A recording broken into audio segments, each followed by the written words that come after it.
Baiklah, uraian tentang manusia sebagai makhluk pendidikan. Uraian ini meliputi pendahuluan manusia, sifat dan karakteristik sebagai makhluk pendidikan. Pendidikan sebagai proses pembentukan manusia. Pendidikan formal dan non-formal dalam peningkatan kualitas manusia. Pendidikan sepanjang rentang kehidupan manusia. Tantangan dan permasalahan dalam pendidikan manusia. Peran individu dan masyarakat dalam memajukan pendidikan manusia, dan kesimpulan. Bagian 1. Pendahuluan. A. Definisi pendidikan menurut para ahli pendidik. Pendidikan adalah suatu konsep yang memiliki beragam interpretasi dan definisi, tergantung pada sudut pandang, konteks budaya, dan filosofi masing-masing ahli. 1. John Dewey, 1859-1952. Menganggap pendidikan sebagai proses sosial yang terus-menerus, bertujuan membantu individu beradaptasi dan berinteraksi dengan lingkungannya.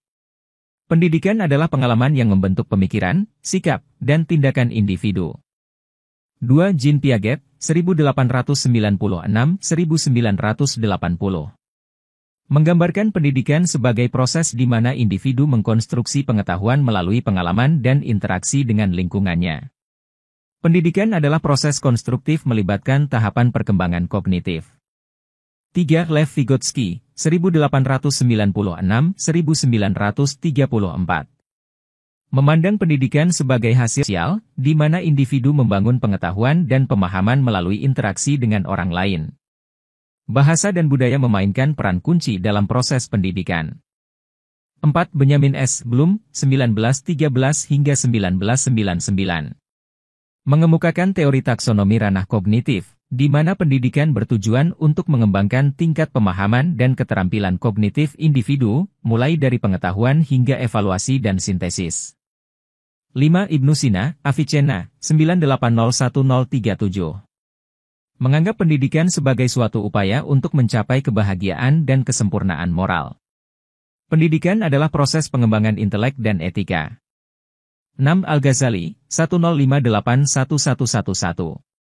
Menekankan pentingnya pendidikan dalam membimbing individu menuju pemahaman yang lebih dalam tentang ajaran agama dan moralitas. Pendidikan adalah sarana untuk mencapai kebijaksanaan dan 7. Ibnu Khaldun, 1332-1406. Menyajikan pandangan komprehensif tentang pendidikan sebagai sarana untuk perkembangan sosial dan kemajuan masyarakat. Pendidikan adalah proses memahami sejarah dan budaya untuk membangun peradaban yang kuat. 8. Syed Hossein Nasr, lahir 1933. Menggambarkan pendidikan sebagai proses mencari pengetahuan dan pemahaman yang mendalam tentang realitas spiritual dan ilmiah, serta pengintegrasian antara ilmu pengetahuan dan nilai-nilai agama. Berdasarkan pandangan para ahli pendidikan, dapat diambil beberapa kesimpulan. 1. Proses pembentukan. Pendidikan merupakan proses yang kontinu dan dinamis, di mana individu mengalami perkembangan, pembelajaran, dan transformasi kognitif, emosional, dan sosial sepanjang hidupnya. 2. Interaksi dan pengalaman. Pendidikan melibatkan lingkungannya, baik melalui pengalaman langsung maupun interaksi sosial. Pengalaman ini membentuk pengetahuan, sikap, dan keterampilan individu. 3. Pembentukan karakter dan kebijaksanaan. Pendidikan bertujuan untuk membentuk karakter, etika, dan moralitas individu. Selain itu, pendidikan juga bermaksud untuk membimbing individu menuju kebijaksanaan, kebahagiaan, dan kesempurnaan diri. 4. Perkembangan kognitif. Pendidikan berperan dalam pengembangan kemampuan intelektual dan kognitif individu, meliputi tahapan perkembangan pengetahuan, pemahaman, dan penerapan konsep-konsep yang lebih kompleks. 5. Peran sosial dan budaya. Aspek sosial, budaya, dan lingkungan memainkan peran penting dalam pendidikan. Interaksi dengan orang lain, bahasa, dan nilai-nilai budaya memengaruhi proses pendidikan. 6. Tujuan pendidikan yang luas. Tujuan pendidikan mencakup peningkatan kemajuan sosial, pemahaman agama, pembangunan peradaban, dan pencapaian kesempurnaan individu. Dalam keseluruhan, pendidikan merupakan suatu proses yang mendasari pembentukan karakter, pengetahuan, dan kemampuan individu, serta merupakan fondasi untuk perkembangan manusia secara pribadi, sosial, dan intelektual. B. Peran pendidikan dalam kehidupan manusia. Pendidikan memiliki peran yang sangat penting dalam kehidupan manusia, mempengaruhi berbagai aspek kehidupan mulai dari pengembangan pribadi hingga kemajuan masyarakat secara keseluruhan. Pengembangan pengetahuan dan keterampilan. Pembentukan karakter dan etika. Pemberdayaan individu. Membangun keterampilan sosial. Perkembangan kritis berpikir. Mendorong kreativitas dan inovasi. Pemberdayaan ekonomi. Kesejahteraan masyarakat. Pencegahan dan pengurangan konflik. 1. Sifat dan karakteristik sebagai makhluk pendidikan. A. Kemampuan belajar dan mengajar.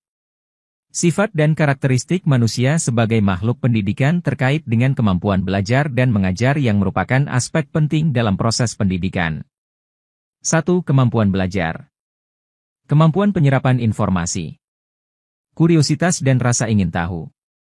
Fleksibilitas belajar. Kemampuan berpikir kritis. Kemampuan untuk berkomunikasi. Memiliki keterlibatan emosional. Kemampuan beradaptasi. 2. Kemampuan mengajar. Kemampuan mengkomunikasikan informasi. Kemampuan mengelola kelas. Kemampuan memahami kebutuhan dan karakteristik peserta didik. Kemampuan menginspirasi dan memotivasi. Kemampuan beradaptasi dan inovatif. Kemampuan memberikan umpan balik yang konstruktif. Emosional dan empati. B. Kecerdasan dan kapasitas kognitif.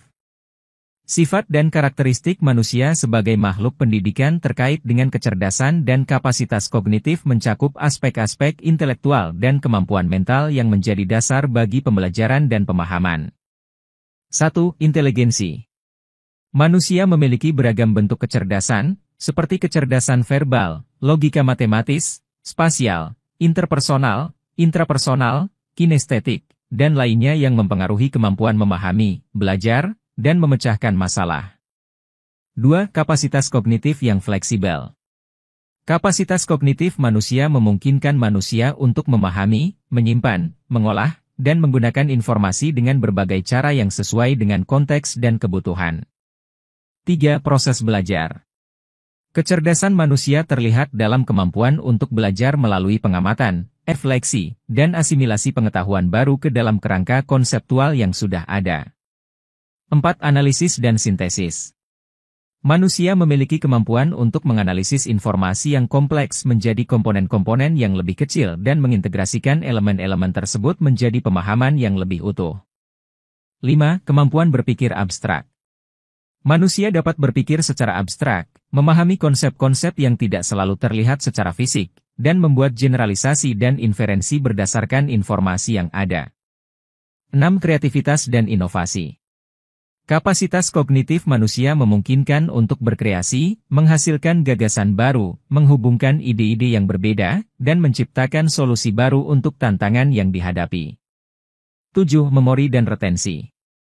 Manusia dapat mengingat informasi, pengalaman, dan pengetahuan yang telah diperoleh, dan kemudian mengaksesnya kembali saat diperlukan. Multitasking.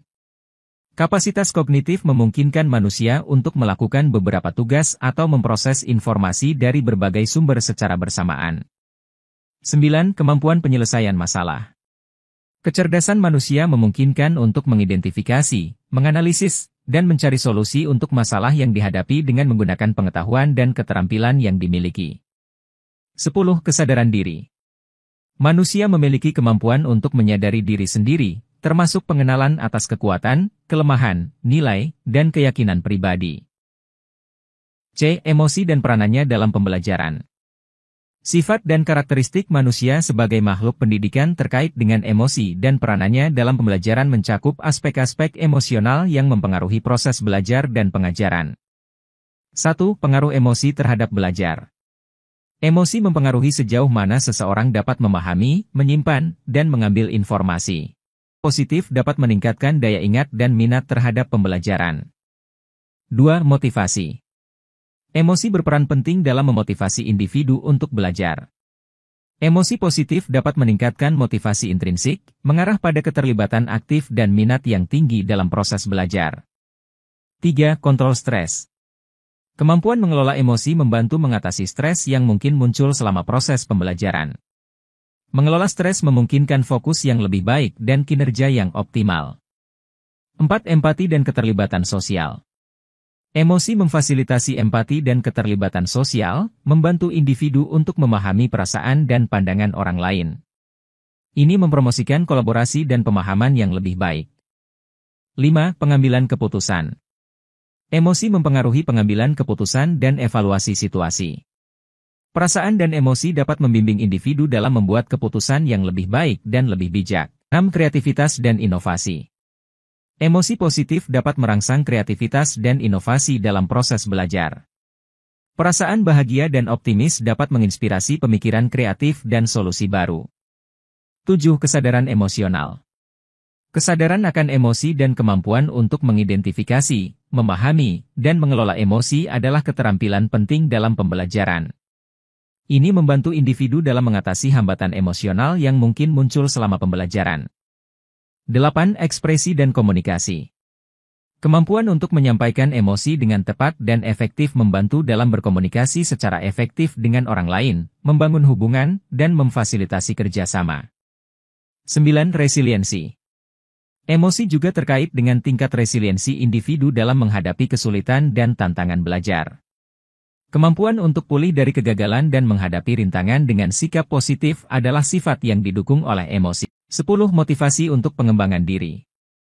Emosi positif dapat mendorong individu untuk mencari dan mengambil inisiatif dalam pengembangan diri, belajar baru, dan meraih tujuan pribadi.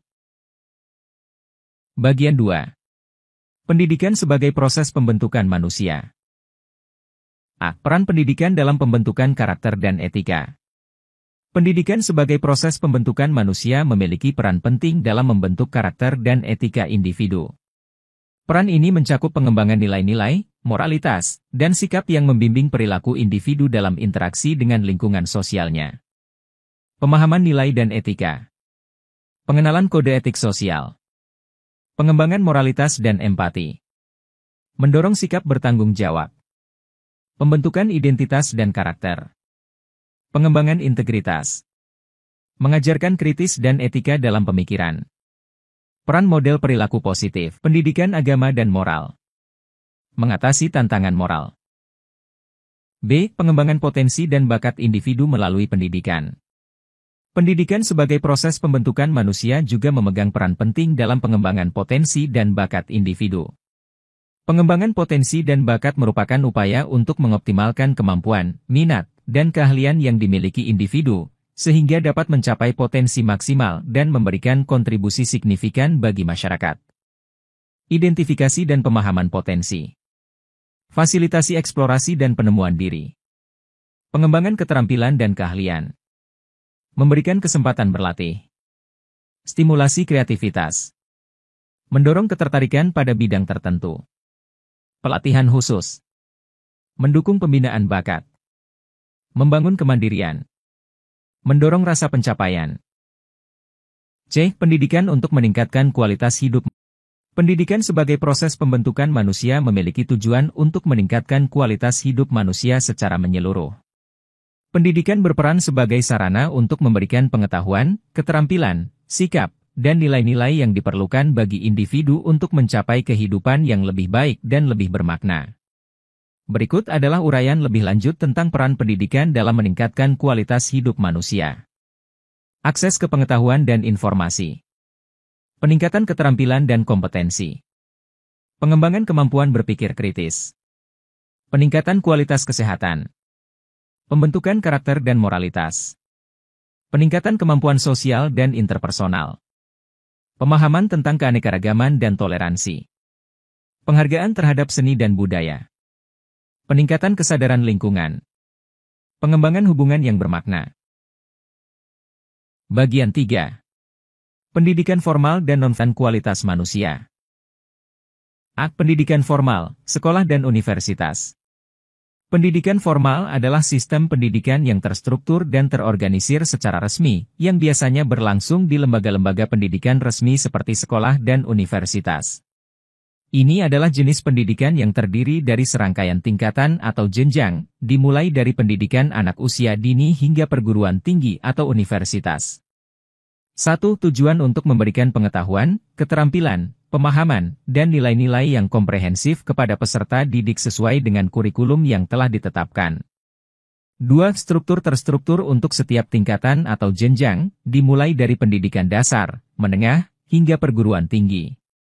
3. Kurikulum terstandar. 4. Tenaga pendidik profesional.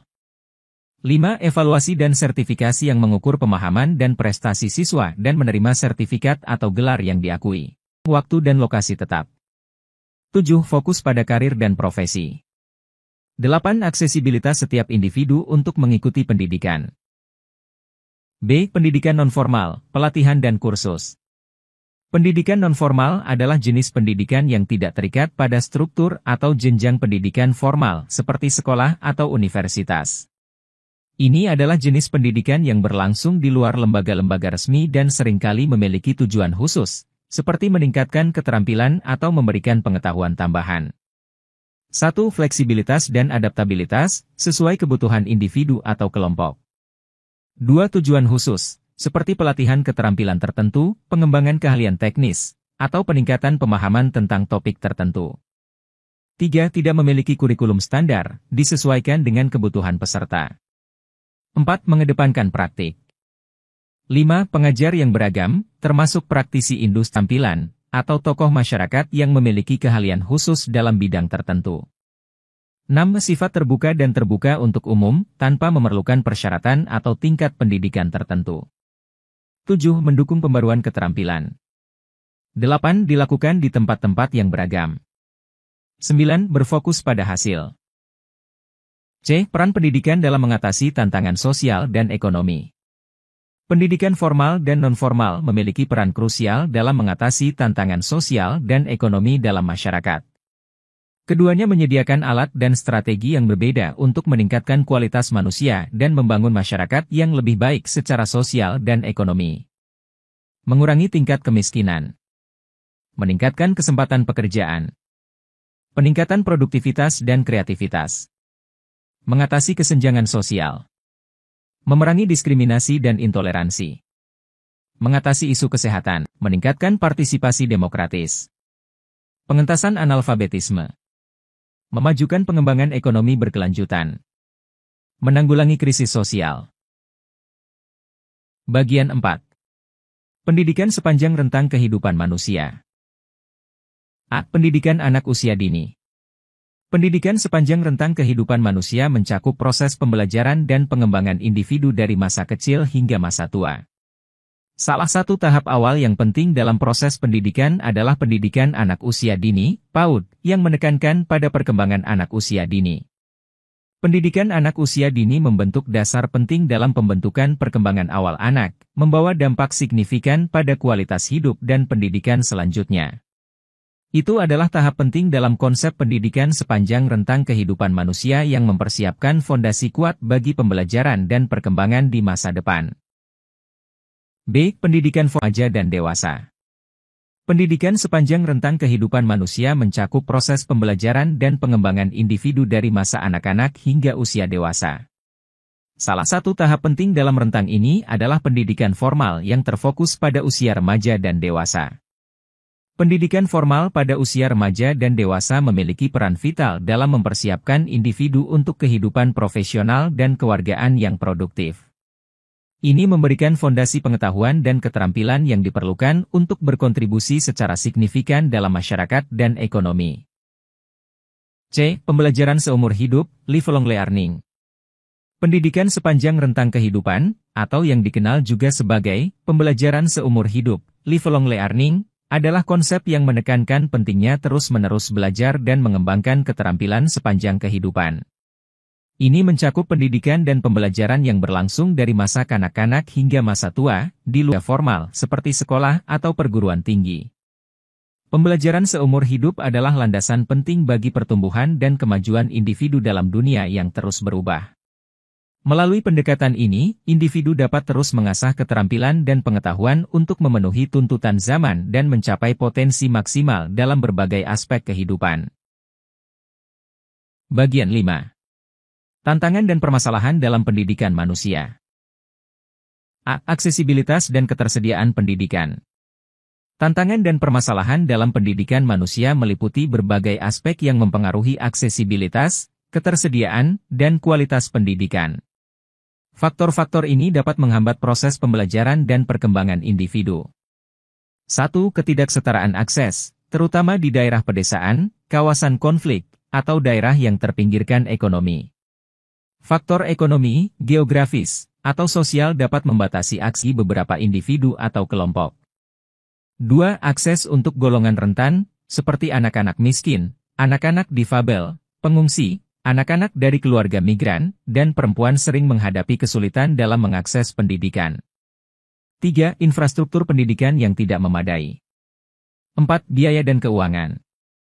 5. Kualitas pendidikan yang bervariasi. 6. Pendidikan di daerah konflik atau krisis. 7. Kurangnya tenaga pendidik yang terlatih.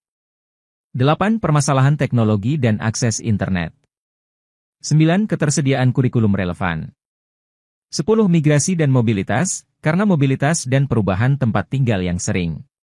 Mengatasi tantangan aksesibilitas dan ketersediaan pendidikan adalah penting dalam memastikan bahwa semua individu memiliki kesempatan yang setara untuk mendapatkan pendidikan berkualitas. Upaya kolaboratif dari pemerintah, organisasi non-pemerintah, dan masyarakat sangat dibutuhkan untuk mengatasi masalah ini dan menciptakan sistem pendidikan yang inklusif dan adil. B. Kesenjangan pendidikan dan sosial. Tantangan dan permasalahan dalam pendidikan manusia yang terkait dengan kesenjangan pendidikan dan sosial mencakup berbagai aspek yang mempengaruhi distribusi kesempatan belajar dan akses terhadap pendidikan. Kesenjangan ini mencakup perbedaan dalam akses, kualitas, dan hasil pendidikan antar kelompok sosial. Kesenjangan akses. Kesenjangan kualitas pendidikan. Kesenjangan keterampilan dan pengetahuan. Kesenjangan digital. Kesenjangan sosial ekonomi. Kesenjangan gender. Kesenjangan etnis dan budaya. Kesenjangan akademik. Kesenjangan generasi. Kesenjangan geografis. Mengatasi kesenjangan pendidikan dan sosial adalah esensial untuk menciptakan masyarakat adil dan merata. Diperlukan upaya bersama dari pemerintah, lembaga pendidikan, organisasi non-pemerintah, dan masyarakat untuk memastikan akses yang setara terhadap pendidikan berkualitas dan peluang yang sama untuk semua individu. C. Integrasi teknologi dalam pendidikan dan dampaknya. Tantangan dan permasalahan terkait integrasi teknologi dalam pendidikan meliputi berbagai aspek yang berkaitan dengan penerapan teknologi informasi dan komunikasi, TIK, dalam proses pembelajaran. Integrasi teknologi memiliki dampak signifikan terhadap pendidikan, namun juga menimbulkan sejumlah tantangan. Akses dan keterbatasan teknologi. Kurikulum yang tidak terintegrasi dengan baik. Pelatihan dan keterampilan guru. Konten yang tidak sesuai dan relevan. Pentingnya keamanan dan privasi. Perangkat dan infrastruktur yang usang. Ketergantungan dan alergi teknologi. Kesenjangan generasi. Dampak integrasi. Peningkatan keterlibatan dan motivasi siswa. Akses lebih luas terhadap informasi. Kemajuan keterampilan teknologi. Pemfasilitasan pembelajaran jarak jauh. Pengembangan kreativitas dan inovasi. Pemantauan dan evaluasi yang lebih efektif. Integrasi teknologi dalam pendidikan adalah alat yang kuat untuk meningkatkan pembelajaran. Namun, tantangan yang ada harus diatasi dengan strategi yang efektif untuk memaksimalkan manfaat teknologi dalam mencapai tujuan pendidikan yang lebih baik. Bagian 6. Peran individu dan masyarakat dalam memajukan pendidikan manusia. A. Tanggung jawab individu terhadap pendidikan pribadi. Peran individu dan masyarakat dalam memajukan pendidikan manusia adalah sangat penting. Pendidikan adalah tanggung jawab bersama, dan setiap individu memiliki peran yang signifikan dalam mencapai tujuan pendidikan yang lebih baik. 1. Kesadaran akan pendidikan. 2. Motivasi dan kepedulian. 3. Partisipasi aktif dalam pembelajaran. 4. Pemantapan keterampilan dan pengetahuan. 5. Manajemen waktu yang efektif. 6. Pengambilan keputusan yang bijak. 7. Berpikir kritis dan analitis. 8. Rasa tanggung jawab dan kemandirian. 9. Pengembangan etika dan moral. 10. Pengembangan karir dan rencana masa.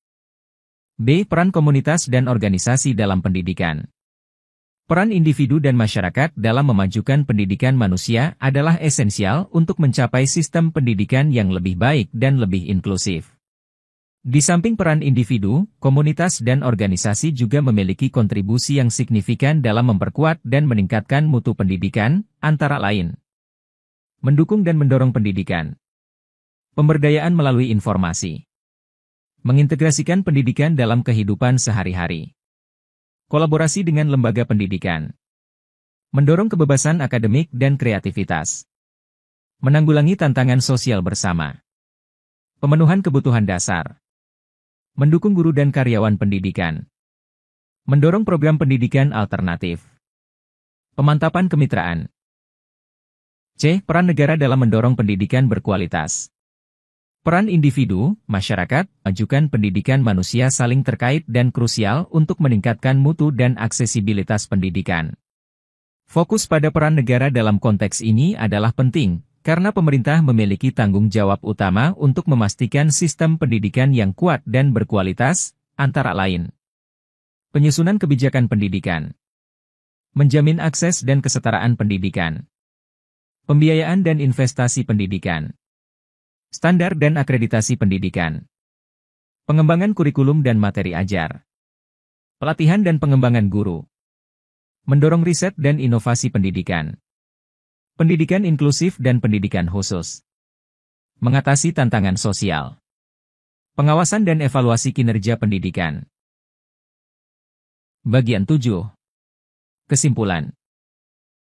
A. Rekapitulasi peran pendidikan dalam membentuk manusia. Kesimpulan ini mencakup ringkasan dan rekapitulasi pendidikan dalam membentuk manusia. Membentuk karakter dan etika. Pengembangan potensi dan bakat. Meningkatkan kualitas hidup. Meningkatkan keterampilan kognitif. Pemantapan emosi dan kesejahteraan mental. Mengembangkan kemampuan sosial. Membuka wawasan dan memahami diversitas. Peningkatan kesadaran lingkungan. Mengembangkan jiwa kewirausahaan. B. Pencapaian dan harapan untuk masa depan pendidikan manusia. Kesimpulan ini mencakup ringkasan tentang pencapaian dan harapan untuk masa depan pendidikan manusia. 1. Peningkatan aksesibilitas pendidikan. 2. Penggunaan teknologi yang lebih maju. 3. Pendidikan inklusif dan merata. 4. Pengembangan keterampilan abad ke-21 seperti keterampilan pemecahan masalah, kreativitas, keterampilan kolaborasi, literasi digital, dan kemampuan beradaptasi diperlukan untuk menghadapi tantangan masa depan. 5. Penekanan pada pendidikan karakter. 6. Keterlibatan orang tua yang lebih aktif. 7. Pendidikan berkelanjutan sepanjang kehidupan. 8. Pentingnya keanekaragaman dan inklusi budaya. 9. Keberlanjutan dan kesadaran lingkungan. 10. Partisipasi aktif dalam pembentukan kebijakan. Pendidikan merupakan pondasi penting bagi kemajuan individu dan masyarakat. Dengan mengambil langkah-langkah yang tepat dan memprioritaskan nilai-nilai kunci seperti inklusi, keberlanjutan, dan inovasi, masa depan pendidikan dapat memberikan manfaat yang lebih besar bagi manusia dan membawa perubahan positif dalam masyarakat secara keseluruhan.